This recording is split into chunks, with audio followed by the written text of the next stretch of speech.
Test, test, test. Good morning, people.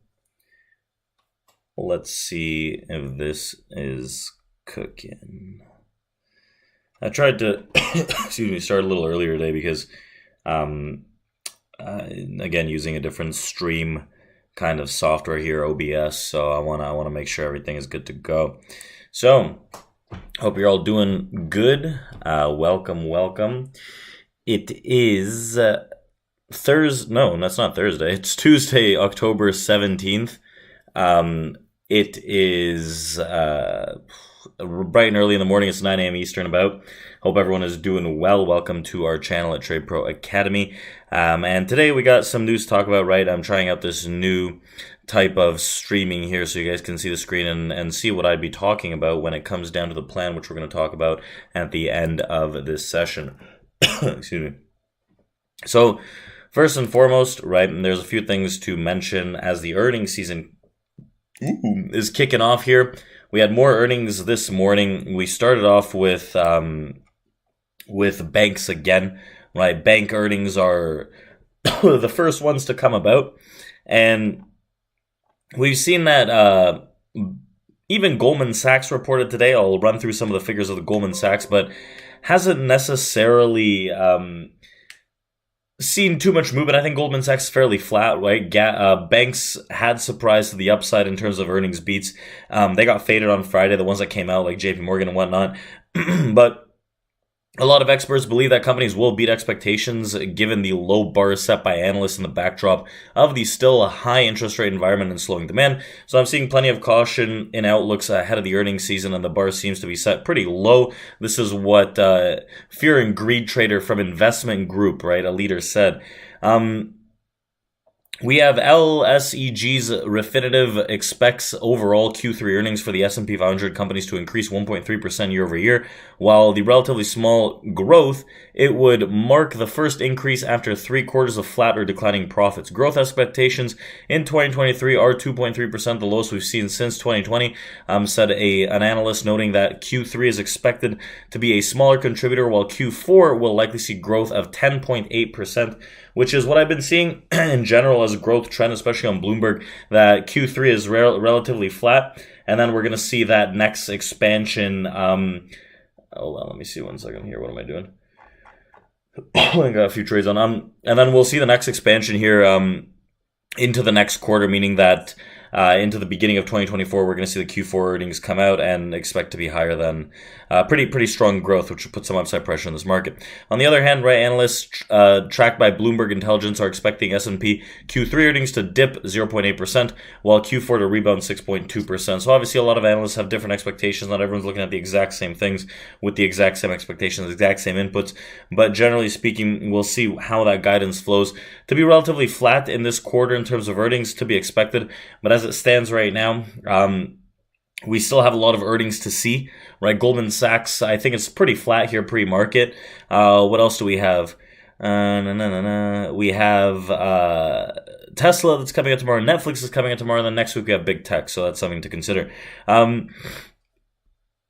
Refinitiv's Dylan expects the industrial and consumer staples sector to continue their streak of positive year-over-year earnings growth. Sectors expected to post Q3 earnings decline include materials, healthcare, and real estate. Energy will likely see weaker earnings on the account of more difficult year-to-year comparisons, and an analyst said that 71% of S&P 500 companies have street earnings higher than core earnings, while street earnings are lower than core earnings for 27% of those companies. So this week we have big names, right? Like I said, we have Netflix, Tesla coming out tomorrow. We also have names like Philip Morris. We have Johnson & Johnson that reported and topped estimates. We had Bank of America also posted a beat, and Goldman Sachs and United Airlines are scheduled to report. Well, they reported this morning, so did Lockheed Martin. So if we take a look into those, see what they look like. Lockheed Martin's down a bit. Goldman Sachs is fairly flat on the session. And let me see what some of these earnings are. So Goldman Sachs reports Earnings per share 5.47 versus 5.44, so a beat in that. Net revenue 11.828 billion versus 11.13 billion, a beat in that. We had some of the other figures, but it's still relatively flat. I didn't see the forward guidance or what kind of forward guidance was expected from these figures. Bank of America that reported beat 90 cents versus 81 cents. Revenue net interest expense 25.17 billion versus 24.9 billion. Trading revenue 4.42 billion versus 4.16 billion. So it beats across the board. I haven't looked at BAC yet on the ticker. It's up slightly here, gapping up here off this earnings report while the markets are slumping lower. Or if the markets continue to sell, realistically, we're probably going to see the downside in these banks that have popped up off these earnings. Lockheed Martin is down slightly. It beat earnings per share by 2 cents, 6.73 versus 6.71 year to year. And then adjusted earnings per share also beat by about 10 cents here. Net sales beat 16.88 billion versus 16.76 billion expected. So it beats across the board, except Lockheed Martin did dive a little. So like I said, I haven't seen the report yet. I haven't looked at the expected growth or forecast that analysts have talked about, but generally speaking, a lot of people have eyes peeled on big tech, which start tomorrow officially with Tesla and Netflix. Next week is going to be a plethora: Amazon, Google, Microsoft, Meta, right? Huge tech earnings next week. That will sway the markets realistically, right? They're a vast majority, or they're not a majority, but they're a massive part, 7 combined names of the overall indices, right, based on their weight. So very important to understand based on that. We also have Google in the news, right? Search deals account for roughly half of the U.S.-based search queries.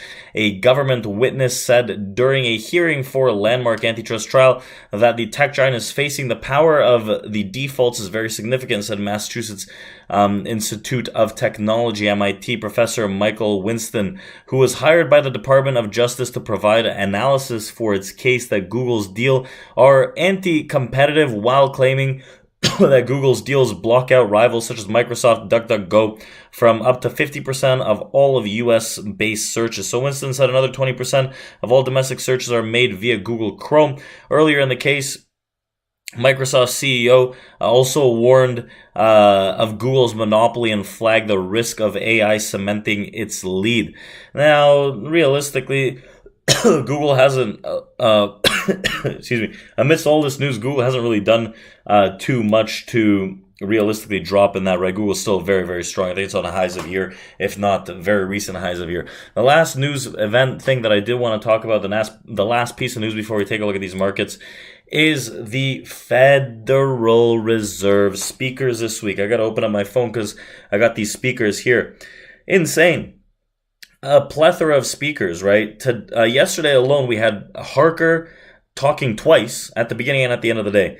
Today, we have Bowman speaking, right? Michelle Bowman, 10:30 a.m. I don't know about what. We also have Kashkari at 10:30 and then Tom Barkin at 10:45. So 3 speakers on the day. Tomorrow, Wednesday, we have Waller, Williams, and Cook speaking in the afternoon, then Cook in the evening. And then on Thursday, this is where it gets crazy. Jerome Powell at noon. We got Goolsby at 1:20. We got Michael Barr at 1:30. We got Bostic at 4 p.m. And then Logan wraps it up at 6:40 p.m. And then Friday, right? We can't skip Friday apparently because Loretta Mester is going to be talking. So crazy. Excuse me. Fed speakers on watch all week long. That's where the majority of the news is going to come from. So if anything flips or gets kind of crazy, you probably want to have an ear on the Fed speakers to see what is going on in that regard. Other than that, we're going to be closely tied to earnings coming out on Tesla and Netflix tomorrow. Everyone's going to be watching that and seeing how that shapes up. So let's take a look at the S&P 500 futures here. I don't know what I just did. Oh no, one of these charts just disappeared. Hold on. Okay, come back, baby. So what we got cooking here, this is the S&P 500 futures volume profile little chart complex. So what we got going on here, sell. right? We sold yesterday into the highs and overnight all freaking night pretty much. So this is what we were looking for yesterday. We called for a short from 09 to 11 into the end of the day, trying to hold it overnight. This position's up 30 handles right now plus, right? Almost 40 handles.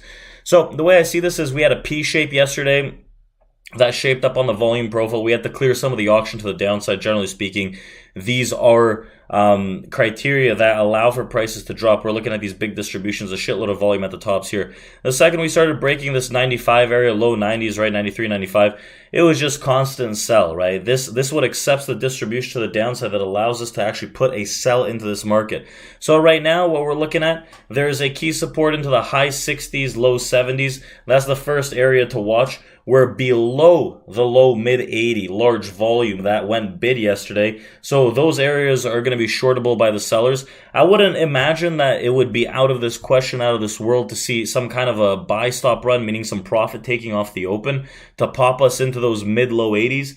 And then like mid low 80s, right, to see if that sell can continue. Buyers are shaping up mid 60s, low 70s, and then down into that mid 50, right? So I'm going to be looking to see if we can continue a little bit more of this a downside. I'm looking for a pop and drop in this market currently to see if those sellers are going to take control of this continuously throughout the day.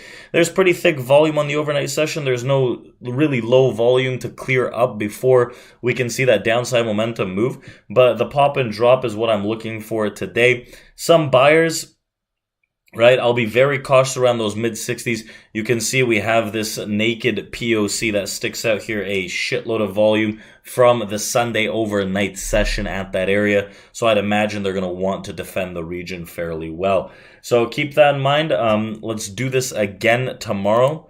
I hope everyone is doing well. I hope you enjoyed this. I hope you enjoyed the new schematic of this, and we'll see you guys tomorrow's session. Remember, check out the links in this bio. We got a free futures course. We got a free Discord open to you guys, community.tradeproacademy.com, and we'll do this again tomorrow. Maybe we'll look at a few more interesting things as we have tech earnings coming out. So I'll see you guys then. Enjoy the trading day.